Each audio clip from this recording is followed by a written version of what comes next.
You know who else sounds like Kermit the Frog? These nuts. Both of them. Yeah. Jordan Peterson. Shout out to our boy. Shout out. That motherfucker sounds just like Kermit. I love it. It's great because I don't feel so stupid because I fucking sound like you sound like Jordan Peterson, bro. That's not so bad after all. I'm trying to tell myself. Get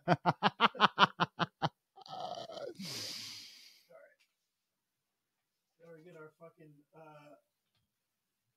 our little fucking display area back there of some Cast Brew coffee. Shout out to Tim Cast and Ian Crossland's Graphene Dream. We got some Rise with Roberto Jr., Whole Bean, and Prime Time with Alex Stein. That is a double caffeine blend, which is why that bag is open.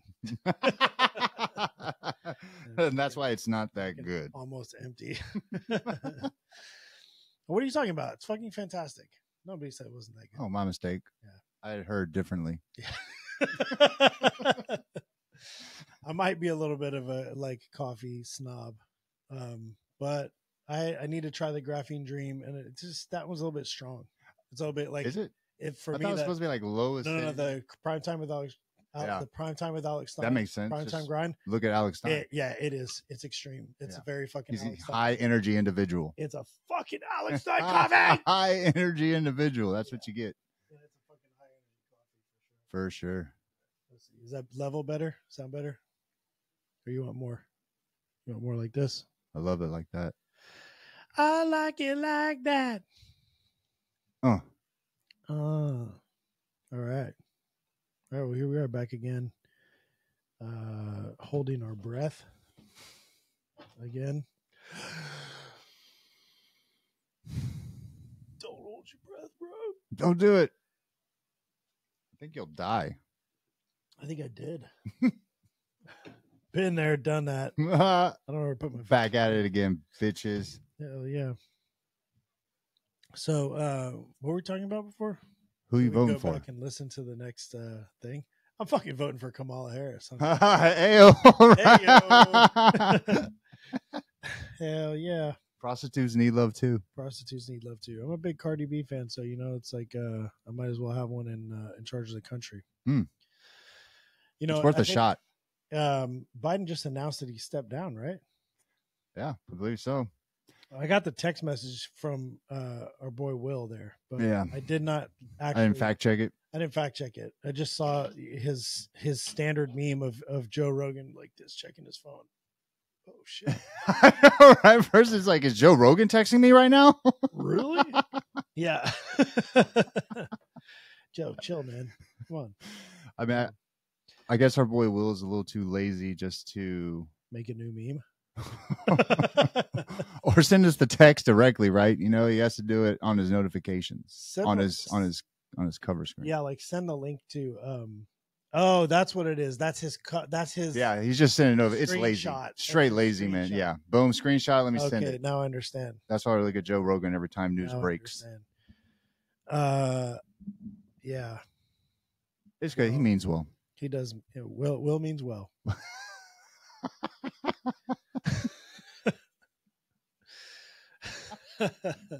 Beautiful, bro. Yeah, that was awesome, man. This is the way. There it is. There it is. Who are you voting for? You know, I wanted to vote for Biden, but that's fucking out the window. So I'm gonna go with the next best option. Yeah. All right. Which I'm still hoping that Hillary's going to jump into this. High school janitor. I'm really hoping that Hillary jumps into it, and then we get a little cat fight. All right, between Hillary and Kamala. May the best thing win. Cage match style. Yeah, thing tang thong. Them thing thang is finna have a thong off. Yeah, I mean, I think there's a little misdirection. I thought it was gonna be Hillary, like from the get go. Don't fall for this. Don't fall for this new breaking information. You know how it goes. No, I think even a year ago, I was like, this fucking guy is falling apart. You got to have a rematch. Like Rogan, Joe Biden. Sorry, is completely like he's been falling apart forever. But yeah, it's like he wasn't even 100% in the 2020 debates and whatever. So he was like, 2 years in, what, January, like 6 months in, Russia's invading Ukraine. Yep. So we like all looked at each other and were like, oh, big surprise. Like, I think at that time I was still in Lima. I don't think Brandy had even, like, they hadn't even opened up flights to leave Peru yet. And so we were just hanging out. We'd go to friends' houses and go get in the pool and just drink and like just having a good time. So I'm sure when we saw that news, we were just like, go figure. Sucks like, for Ukraine. Called that. Like, we knew it was like, as soon as he gets in office, by whatever manner that they fucking got him into office, we know how they got him into office. It was like, yeah, well, we know how that worked, and now we know what's going to happen next, which is not going to be anything good for the world. No. And so when is the next war going to start? Because there have been warmongers for shit. These are this is the most crazy thing for me, going back to being, in high school and watching George H.W. Bush come on the screen while I was watching David Letterman and say, like, this aggression will not stand, like, we're going to go into start the Operation Desert Storm. Operation Desert Shield was the first one, right? Operation Desert Shield, and then Operation Desert Storm, and then we're in Kuwait, and now we're in Iraq, and then, Afghanistan. Next thing you know, we're in Afghanistan, and we're Taliban's blowing shit up in the United States, and like there's just all kinds of shit starts going downhill because it was and has been. I mean, I guess Vietnam ended, and then the Cold War. Once the Cold War ended, they were like, well, this sucks. We're going to have to figure out how to start this back up again. So we had that good time after the Cold War, between Reagan and Bush 1.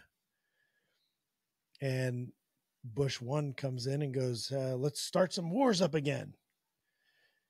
And the ironic part for me looking at it now is that,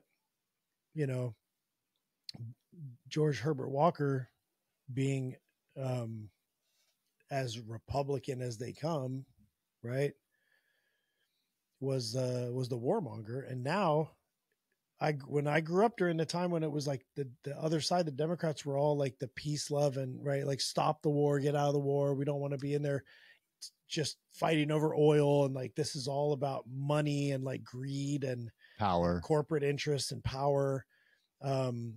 And the people who were supposed to be against that were the people who put fucking Obama bin Laden in office. Obama, Hussein, Barack Obama. Fuck that. That guy was a warmonger just like the rest of them. And, maybe a better orator. Like, but is it really the president of the United States of America that gets us into these wars, or is it from the other powers that be? I think the president is the one who has the ability to stop it, but is not right. So this is the meek, right? This is like the meek are those who carry swords and know how to use them, but choose not to. Right. Well, the president's the one who chooses not to. The right. president's the one who says, right. hey, listen, guys, I know you want to go in there and just like take all this oil or like go get all these people fighting each other and like rile them all up against each other so you can go sell a bunch of guns and bombs and more petroleum products to fuel all the tanks and the planes and stuff and have a big war over there, and probably also part of it decrease the population because you're probably eugenicists as well. So we know you want to do that, and we understand that that's your business, and we will support that it's necessary to have defense, right? Just like I was saying before, it's like you have to have a house to protect yourself. You have to have shelter. You have to have protection from the elements, and you have to be able to stand up and defend. You have to have a sword, and you have to know how to fucking use it and be able to use it. But you don't want to. You don't want to have to do that. Right. There's better ways to do stuff. And that's the thing right now is that that's so crazy to me is that all these people who are like supposed to be like hippies, they're supposed to be like peace, love, and happiness. These people are wearing fucking rainbows and talking about trans rights. And they're the ones that are supporting people going to blow kids up. Like, it's insane. But isn't that all part of the demoralization and destabilizing the country and such? So where does that come from? Confusing. Where is that coming from? Because ultimately, I mean, you can't not talk about the deep state, the managerial class, whatever you want to call them, when talking about the president, wars, things like that, right? So is it just that there hasn't been any presidents that goes against your donors and basically your bureaucrats and such? As soon as they stand up to them. Right. But as soon as the president stands up to them, like John F. Kennedy stood up to them, they're going to, slide that file folder across the desk with a picture of Kennedy that says, hey, you might want to go ahead and sign that. And just for the record, these pictures aren't necessarily true. No. These are straight up. I don't even know what pictures you're talking about. Right. Well, the picture that you just spoke of. I'm not. Right. When you slide over. I said something about a file. No. Yeah, I said, take a look at this picture here. Take a look at this. And take a look at this file. Okay. Take a look at this information. Just take a look at. I'm just going to write the name JFK, 3 letters on a piece of paper, and slide it across the table. What does that mean? What makes JFK go along with it? I don't know. Because maybe it was a picture, right? Or maybe it was some information. All I'm saying is pictures and informations. I don't know why that would insinuate any intimidating, Well, because there was a sway there, right? There was a change. There was a change happening, and change happens when there's some type of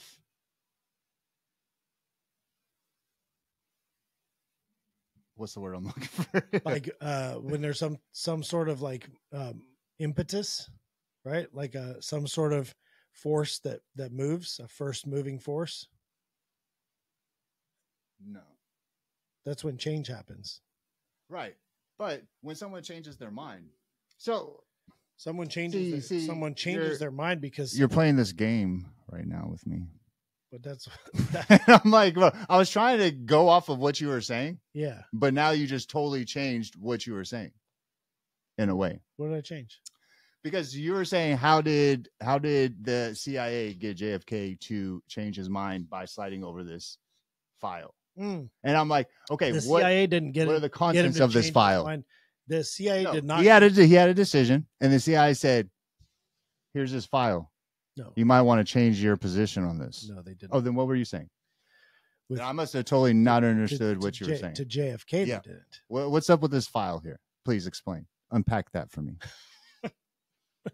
Because apparently I had it all wrong. Okay, so what was your original question? Because I was answering your original question. Why do people not? Right. Yeah. So we were talking about the presidents, right? And we were talking. Your question was, why do people not stand up to the deep state? No, I was talking about the president. Why? So you were saying the president can stop this. He was the one that's saying no. And basically what I'm saying is, okay, is Obama?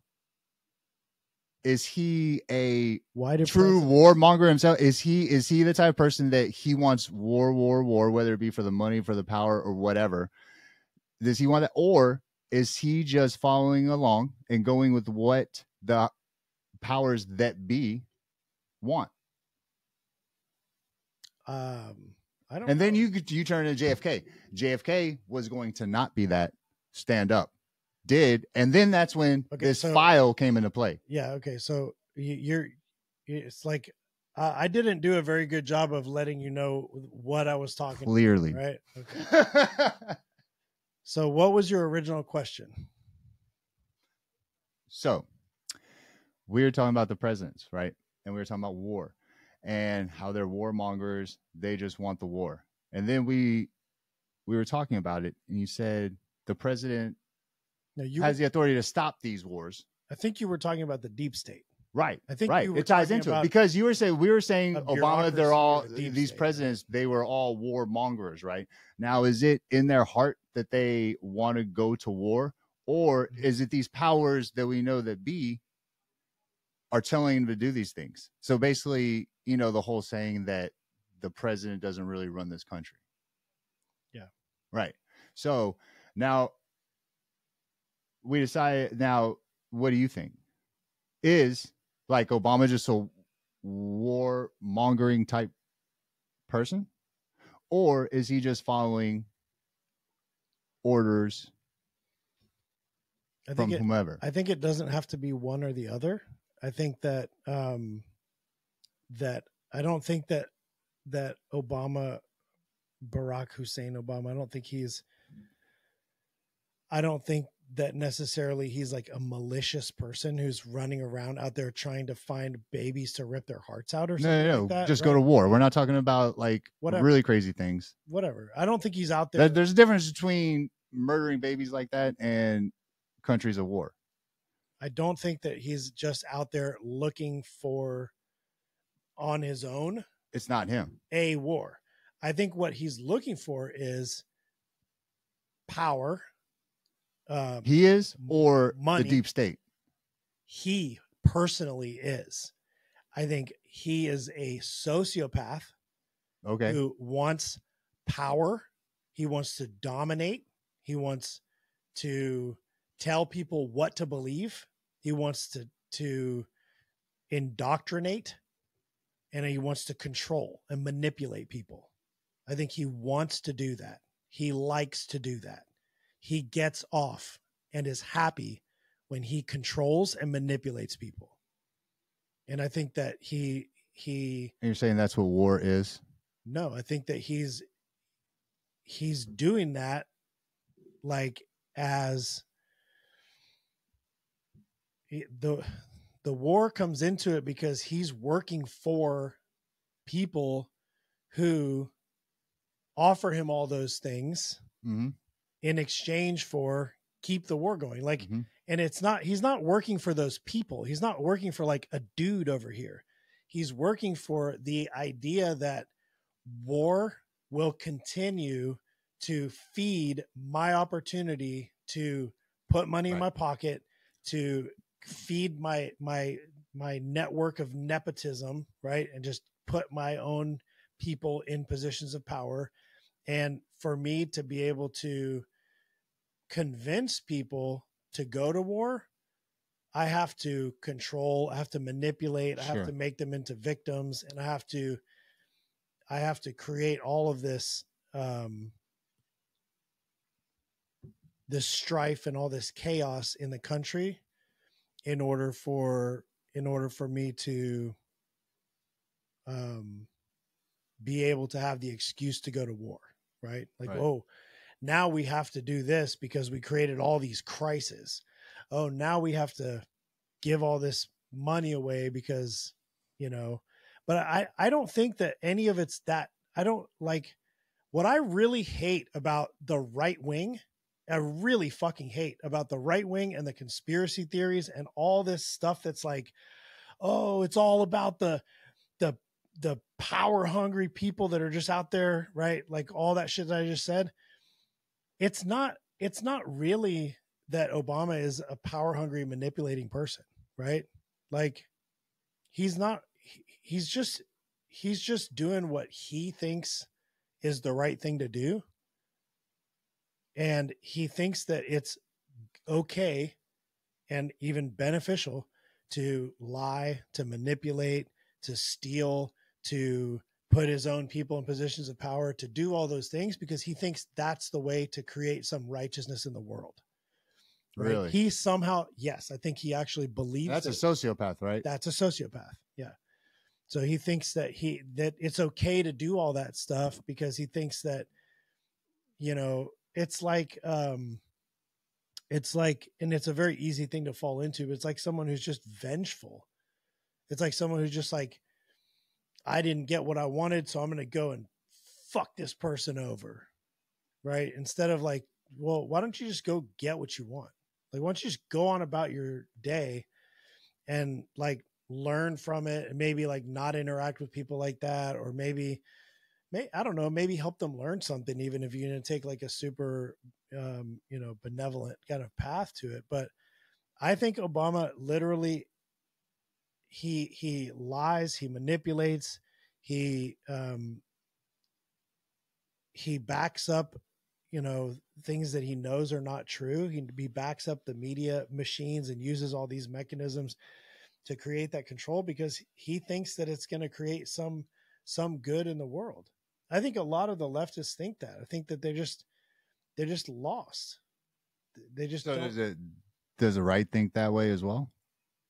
I think some of the right goes to the extreme where they just say it's like this person is over there in the corner, like conniving and like, oh, I'm going to go and create all this stuff.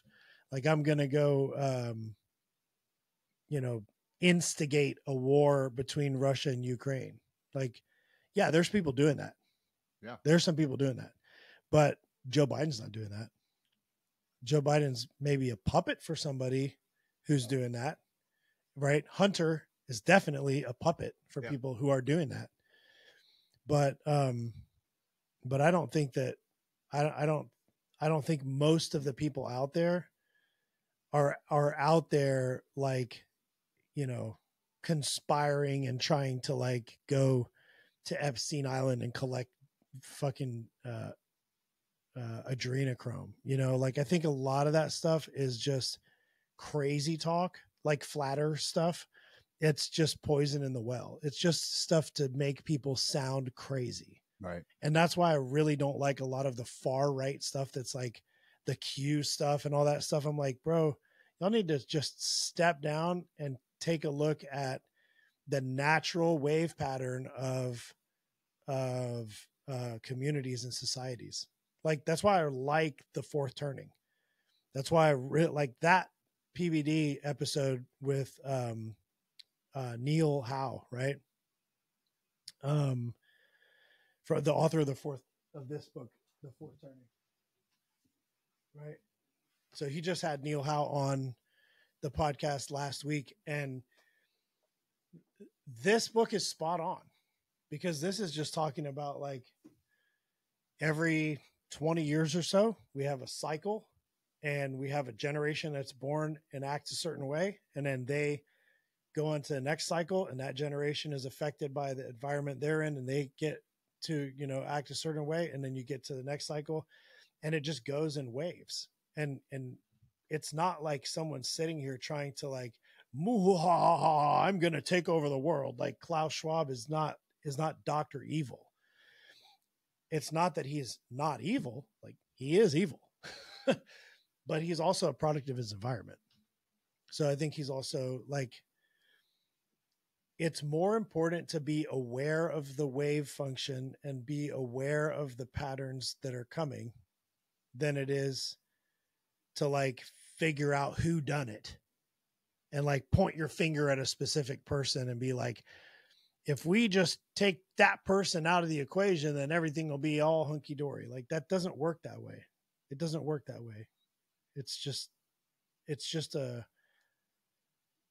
season of life. It's just a pattern. It's a season of life. Like we're going into the winter.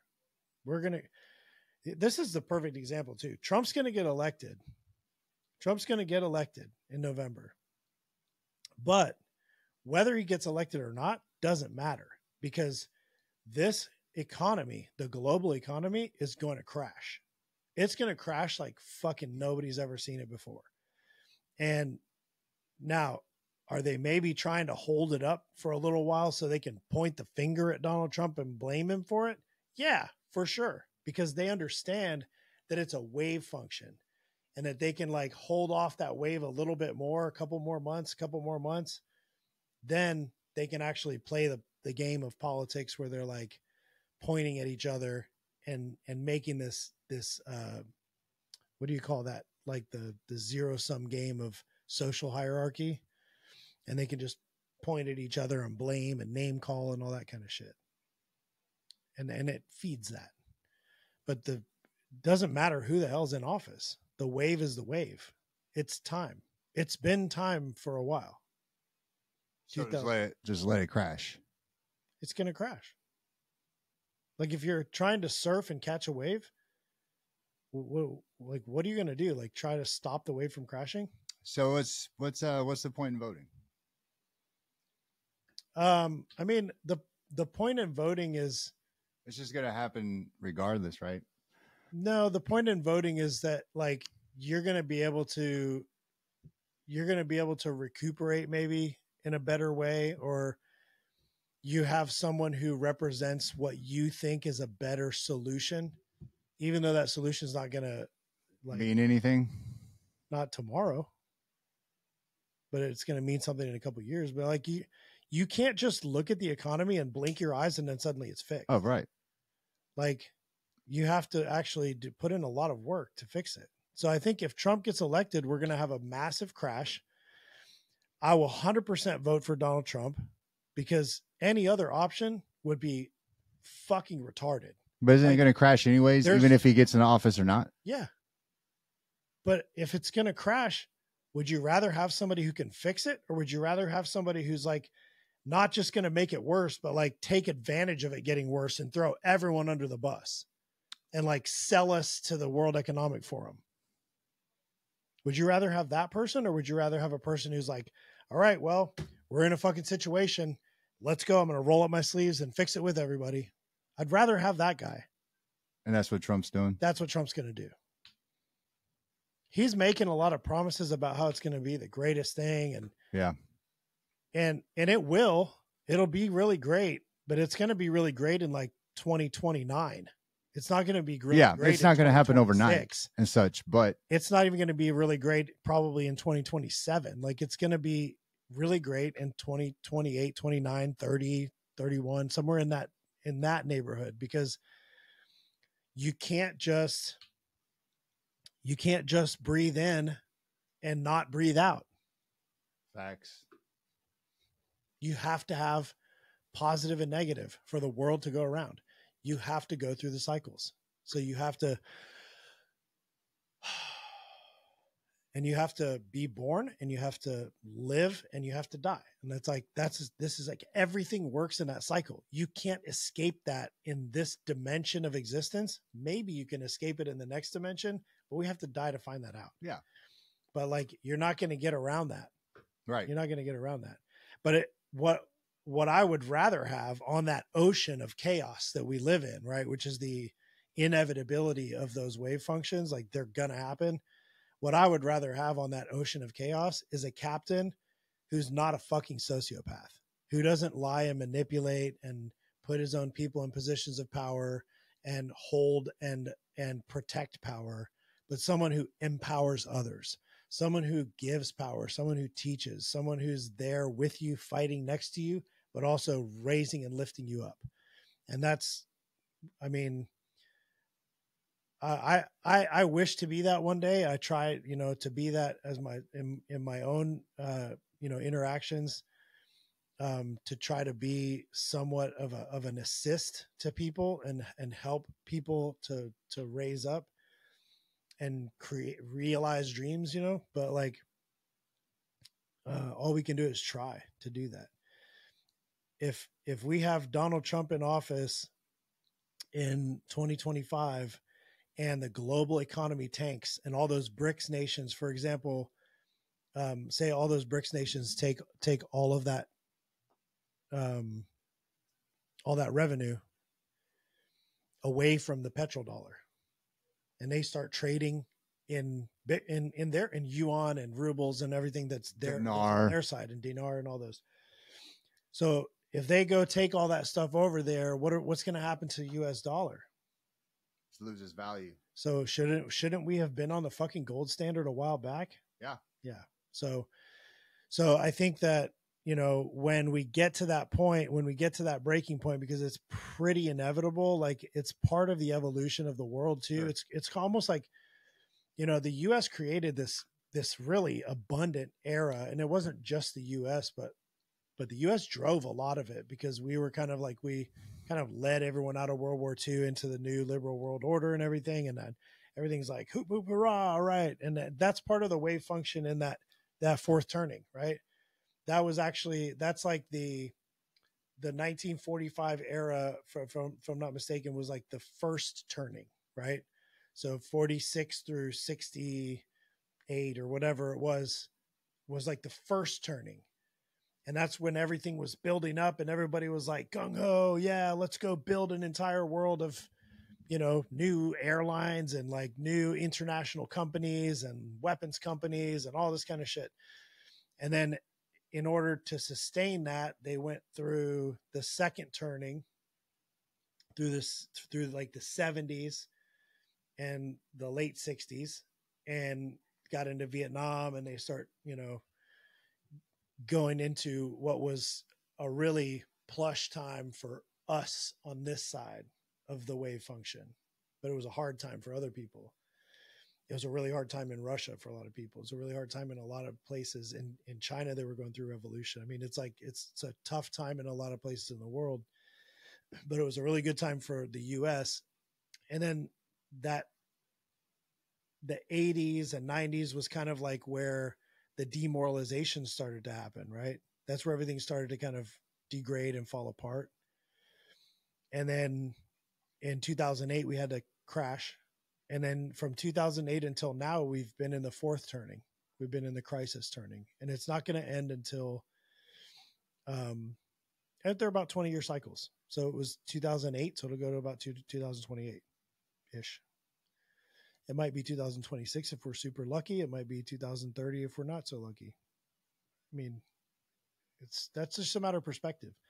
If it's a hard time, I'm not worried about that. In fact, if you have some money saved up, and maybe it's in gold, or maybe it's in a digital currency that might still hold some value, right? Because Bitcoin is more of an international commodity, and it's not going to fall with the dollar. In fact, it's probably likely to boost if the dollar tanks. So like if you have some assets to be able to play with during those down times, if there was a Great Depression in 2025, 26, do you know how many fucking houses you're going to be like $500,000 houses, $1 million houses that you're going to be able to buy for pennies on the dollar? So this is an opportunity for people who are ready for it, and for people who understand that, hey, every year has a winter. Every day has a nighttime. So, at some point you got to hunker down. You got to let the cold winds blow. You got to work hard. You got to make some sacrifices. Maybe eat some fucking, watermelon instead of tuna or whatever. Like you got to make some trade-offs for a little while. And make those sacrifices and get through it. And then when you come through the other side, man, by the time you get through the other side, if you're smart, you're in a good spot. That's why Warren Buffett has so much money in cash right now. Why? Because he knows he's going to be ready to buy a bunch of assets. It's kind of a white pill. If you look at it in the full spectrum, it's not a black pill. It's not like, oh shit, it's going to be a bad thing. It's going to be a good thing. And the difficult thing that, if you want Trump to go down in history as remembered as being a great president, stand next to him and fight the good fight over the next 4 years when things go downhill. Hold him up as a guy who's there to create solutions, who's there fighting with us. He's not the one that caused it. No, of course not. But, then again, Joe Biden didn't cause these things either. Obama didn't. He sure as fuck didn't help. No, he sure as fuck didn't help. I see what you're saying. Poked Trump. The bear. And poked the bear. I stand. Yeah, I stand behind Trump right now. But we'll see what he does. We'll see what he does. He says he's not gonna. He doesn't want any war. I hope he stays true to that. Right. I don't have any reason to believe he wouldn't. Right. And, we can just see if he's truly the man that we feel that he is, mm-hmm. and that he is fighting that good fight, but action is going to tell us a lot of things. You think it was a fake bullet? No, absolutely not. Absolutely not. There's people. Yo, I heard a crazy stat. It was like stuff, 1/3 of Democrats thinks it was staged. and that's all the people who are running around calling us conspiracy theorists, Right. For like talking. Oh, you know, the mirroring principle is real and in effect. Yeah. In effect right now. Yes. It was everything. As soon as Joe Biden got so much, people started talking so much, especially when we saw him on the debate, and we can all see it. We all saw it for our own very eyes. The very next day, it's, you know, X is flooded with people talking about, well, Donald Trump 78, you know, he needs to have his mental clarity examined. For sure. Yeah. And then everything, you know, it's like now. Did you see Kill Tony? No. Did you see the Kill Tony with Adam Ray and Shane Gillis? No. As Trump and Biden dressed up. I didn't watch that, but I watched like the intro. I watched the intro of it. I watched like Casey Rocket's performance and then like a little bit of their exchanges and stuff. But and I'll probably go back and watch the rest. I just didn't get to the rest of it. But like Kill Tony sometimes is annoyingly like lefty. Can be, you know, Tony Hinchcliffe can be a little bit grating sometimes. But I just thought it was a massive relief. It made me feel like I was in the 90s again, when you would watch Saturday Night Live and they'd be making fun of the president, no matter who the fuck it was. Like they didn't care. They'd be making fun of Democrats, Republicans. They're just making fun of these people for being, you know, dickhead politicians, because that's all. They're just like a bunch of selfish users, you know? And, I just thought it was really funny to be able to have Trump and Biden sitting next to each other at the table, and Biden looking like he's like, who just shit my pants? And Trump sitting there like, you know, Joe, you're stupid. You can't do anything right. You know, that's the gist of it. That's the gist of it. But man, I want to see what Trump's going to do. I started to raise questions in my mind because I want to see who he surrounds himself with. Oh, so your question about JD Vance. I still have questions about him, right? You know, I don't know either way. What's your concern though? Can you? No, it's just like, so, I mean, what do we know about JD Vance? I don't know much. He's a young guy, fresh into politics, things of that nature. Who does he run with? Who is his people? He's a working class guy. Right. Like he portrays himself, his perception. Like he gives a perception of such things, but you know, he's kind of close to a lot of people that gives me reason to be hesitant and weary. Slightly, right? Just to pay attention. I'm not thinking negative. I'm not going to get Peter Thiel. So what's wrong with Peter Thiel? Well, what do you feel about Peter Thiel? Have you heard of Peter? What's the word? What do you feel about Elon Musk? Right. This all kind of ties into each other. I mean, Peter and Elon and stuff like that. I love Elon for yeah, of course, PayPal, all that, and later on ventures as well, right, and things like that. You know, you can, you know, I like to think that Elon Musk is doing good things, protecting the freedom of speech. He's doing the right. best he can, you know, Twitter and stuff like that. He's helping. Now there's ship stay conspiracy theories about that. You know, why did he buy Twitter or whatnot? But you know, if you see who these guys are affiliated with, you know, it would give you speculation on character. This is all no. It's not speculation. I'm not talking about character whatsoever. I'm talking about who they surround themselves, who they are affiliated with. You're speculating on those people who they affiliate themselves with, right? Right. You're like, well, so what?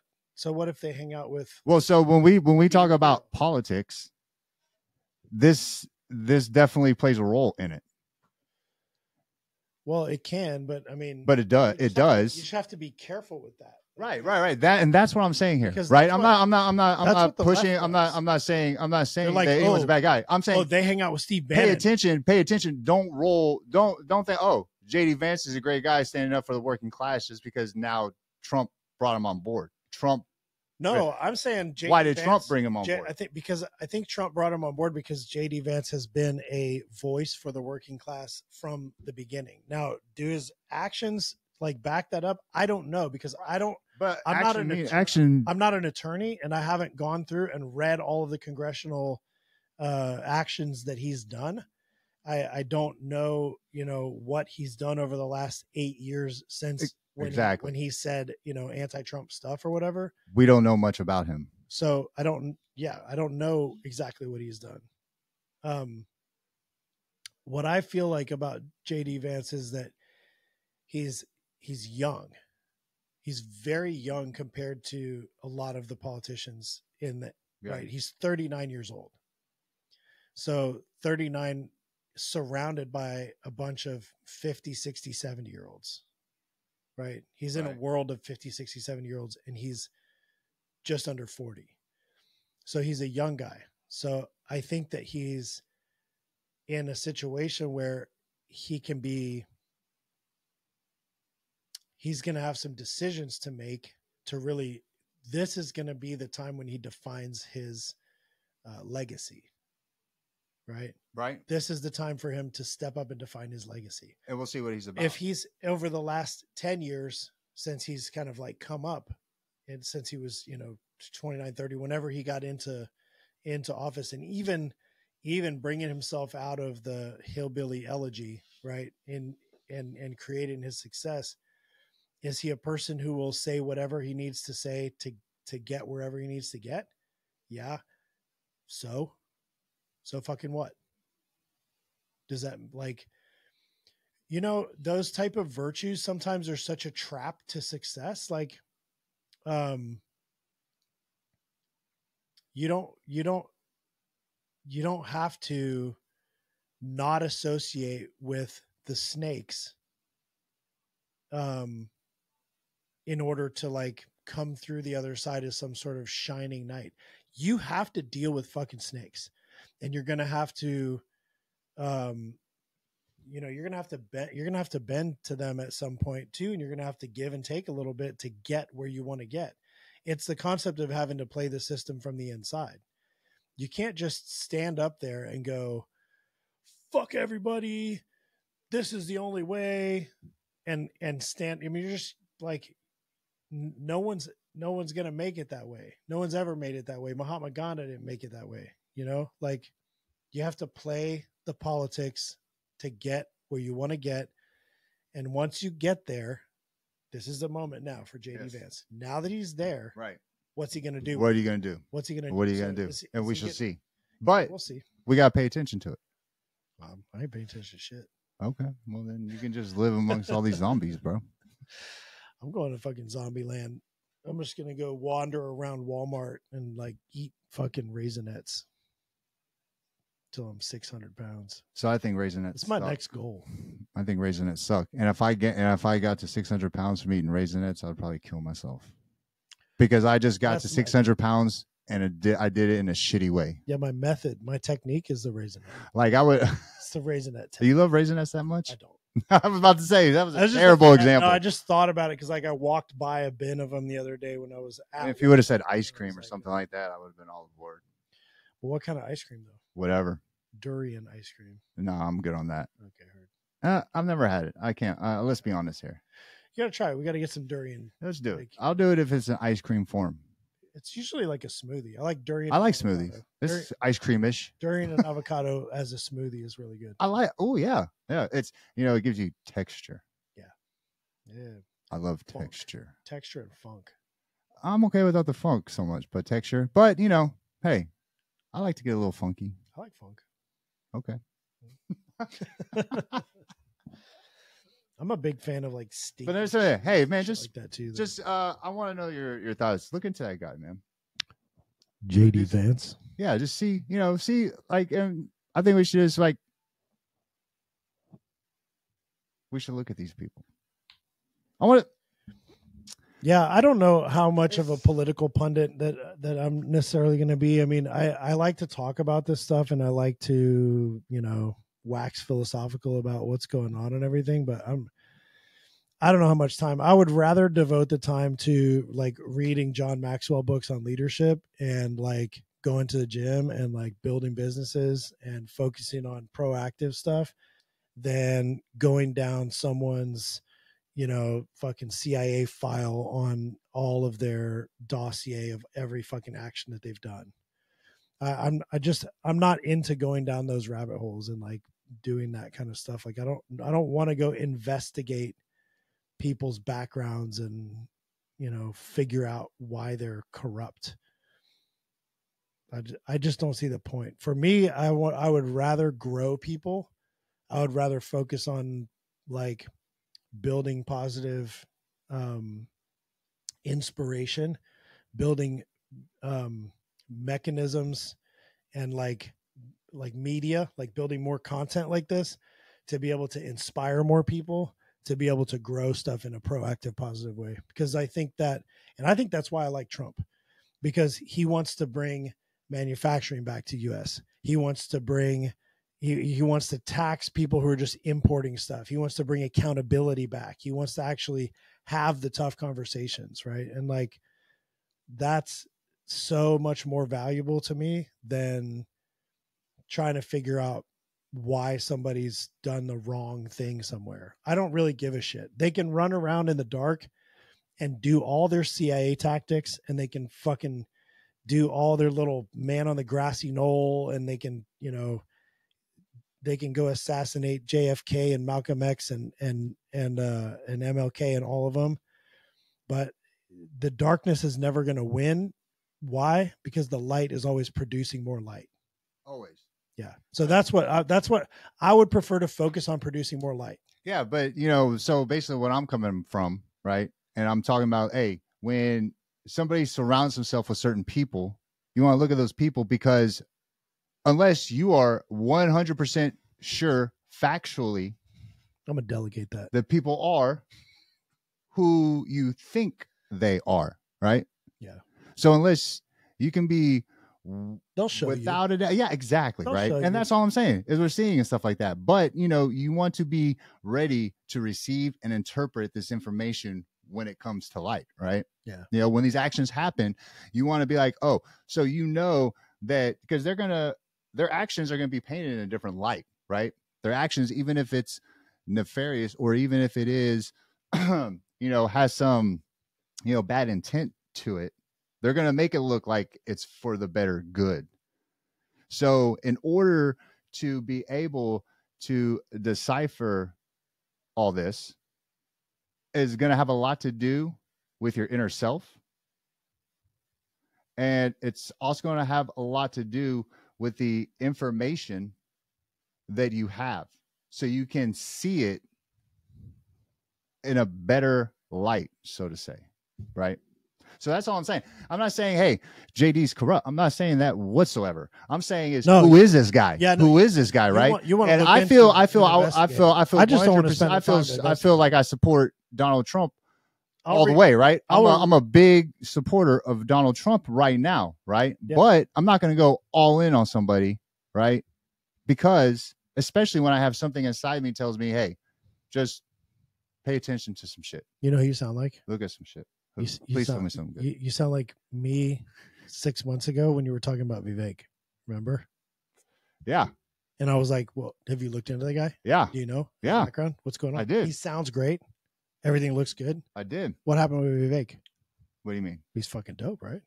Yeah, he's a good guy. He's proven himself to be. Yeah. So far, yeah. He's although like so far also it is all just talk, right? But also too, what piqued my interest on Vivek, and also what piques my interest towards Donald Trump is all going back to what we were talking about kind of at the beginning of all this, was the whole art of politicking and just politics in itself, right? There was something different. It's a breath of fresh air.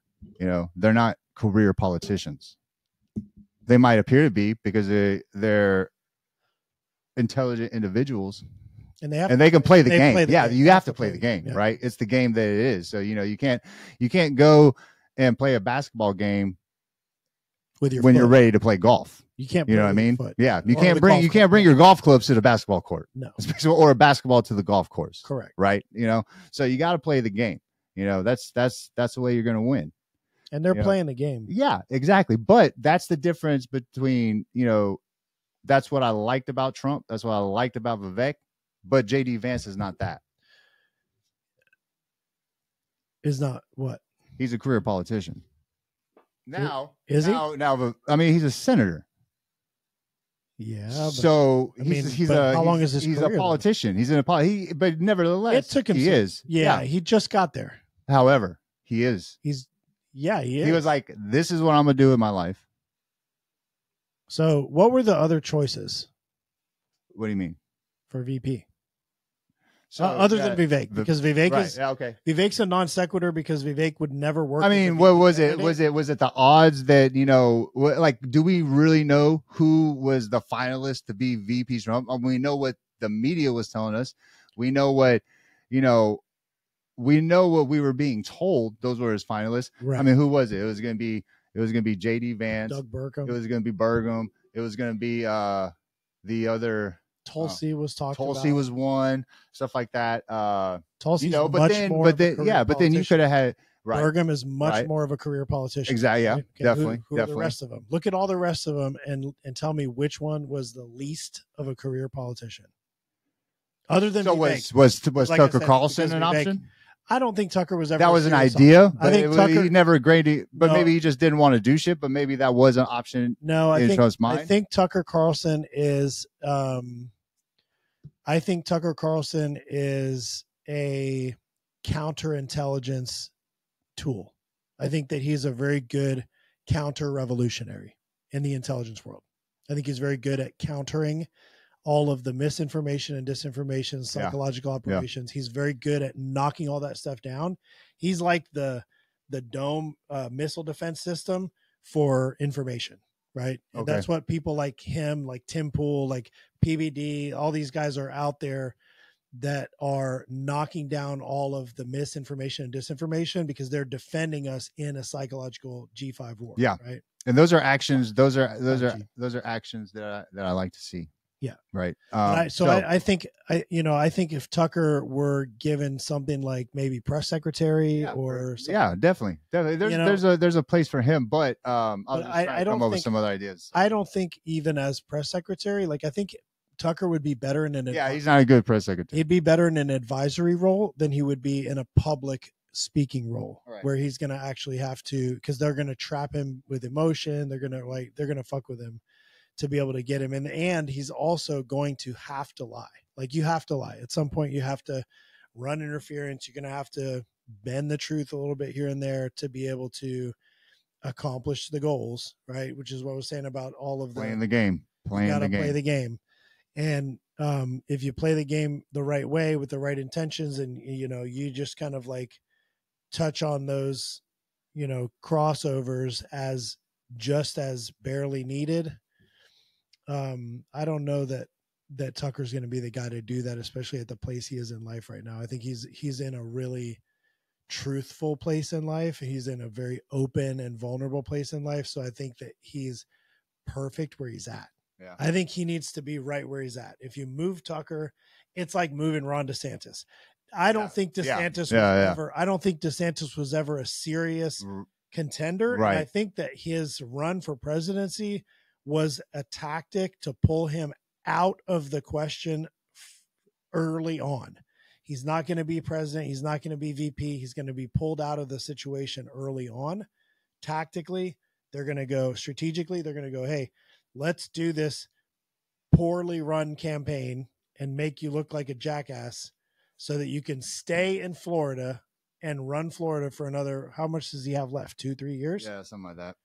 But he can stay there for another couple of years and then, maybe be able to find or build or promote the next guy that can take over, guy or girl that can take over for that position. But at least he's in there for the first few years, because I don't think any of them are stupid either. I think they know the crisis is going to hit. They know, they're like, you have to know, like if you're paying attention to the rhythm of things at all. Yeah.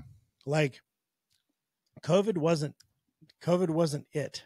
And COVID should have been way worse than it actually panned out to be. It was like a practice run. the actual run, whatever it is, the avian bird flu, the World War III, North Korea blasting off a bunch of fucking nukes, who knows? Iran's coming into the picture again. Iran coming into the picture, which is basically the Middle East. The Middle East, we always have. For some reason, we always want to continue. We always want to continue conflict with the Middle East, man. We just go right back to them. I guess maybe because of the oil or some shit, or maybe their ideology over there. I'm not sure, but we always easy to fuck with. Are they? They're easy to get to start a fight. Yeah. It's easy to go over there and start a fight with them. Yeah, they're ready. All you have to do is go over there and talk some shit about their. You just gotta be like LGBTQ, bitch. Yeah. And they're gonna be like, "What'd you say to me?" I'm like, "Yep, like, you heard me. You're gay. Your dad. I was like, your mom's gay, bitch. Your dad's gay. You're fucking. Your mullah. Your imam. He's fucking gay. And then then. But you know what? You can't Okay, so Middle Easterns, man. They can't be underestimated, right? Because these guys, when we were talking about beliefs, and shit like that, these people have belief like you would never see. There's no level of believing in something so much that can rival the beliefs that these Middle Eastern people do, bro. They are ready to die for their shit. They are ready to sacrifice, the ultimate sacrifice for their shit without question, right? And that takes a certain type of will. Christians need some more of that.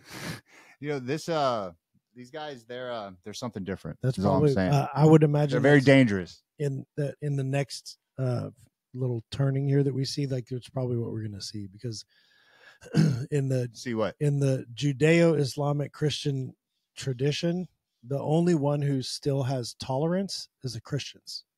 Yeah. Right? The Jews, that's turned out to be a weakness.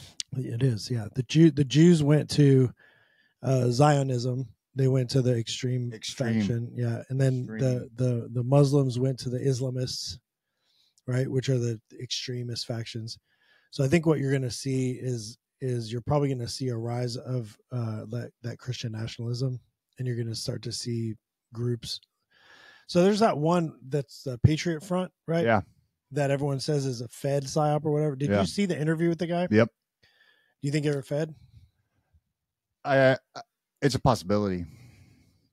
I think there's probably a couple Feds embedded in that organization, but I don't think that they are they're not like a Governor Whitmer plot. They're not. That guy is not a Fed. That guy is not a Fed. Well, that guy's not in there. But you don't have to be a Fed. Now he might be an asset. Yeah, he's an asset. Exactly. Yeah.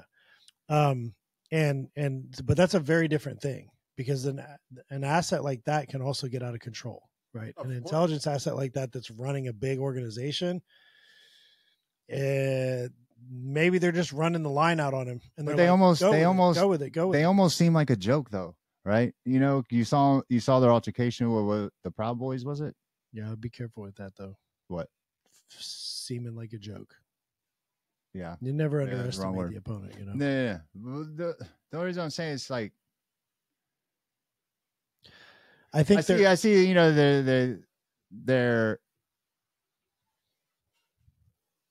They're on this. They're jumping on the scene, right? And they seem to carry themselves with purpose, and with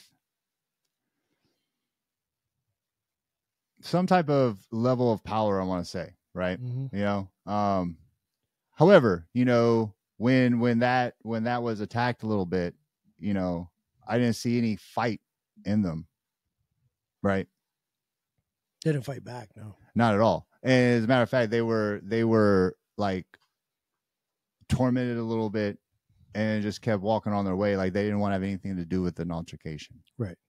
So when I just see that, right, you can see it and you can be like, okay, this is a group of people that just, really aren't that aligned and strong together, or they are what we were just talking about, right?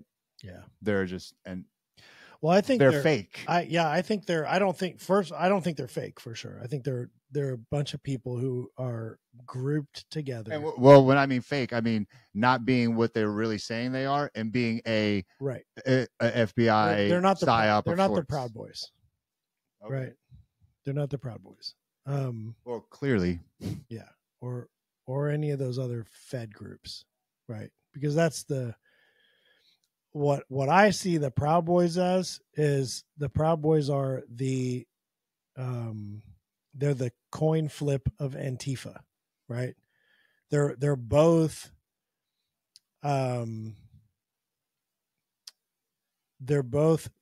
they're not necessarily government sponsored, but they're buddies. They're the brown shirts and the black shirts, right? One of them is Mussolini's black shirts, and one of them is the brown shirts in Germany that were the I think those were the anti-fascist groups, right? That were intimidating people and not letting them speak out, and that's who those people are.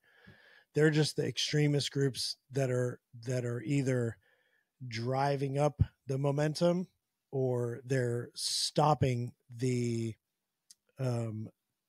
forces that assuage the momentum, right? That assuage the extremism. They want to stop neutrality and they want to push extremism. Both of those. So the Patriot Front guys, I think, fall into the same kind of category. And I don't think that they are. I think they're an organically occurring group of people who have a specific type of worldview that's very white centric, obviously, right? And so that can just be looked at as an asset that's there to be used whenever it's needed. Right. So whenever they need to, then those FBI plants that are in there, they can drum up whatever they want to drum up. Right. Yeah. And if they never do that, there's still the potential for that same extremist sentiment to occur naturally within that group. Yeah. Right. It's still that potential energy is still there. If an FBI agent or whoever, somebody goes in and instigates it and actually activates that group, that's one thing. If it just happens naturally, it's the same thing. It's just coming from a different source, right. You know? So I don't think they're like the Governor Whitmer plot was conniving. That was just evil. Like that was almost all FBI. It was like 15 guys and like 10 of them or 12 of them were FBI. It was like, they just took like 3, 4, 5 guys and they're like, hey, let's go kidnap the governor. We'll drive. Here's the plan. Here's this, here's that. Like they're just completely entrapment. That was just like awful. Those are just awful people. But I don't think the whole thing is necessarily, I don't think the whole thing is like that. I think that maybe what's left of it now is getting to be like that. But like those agencies, there's probably not a lot of good people left in them because they all, can't take it anymore. Right.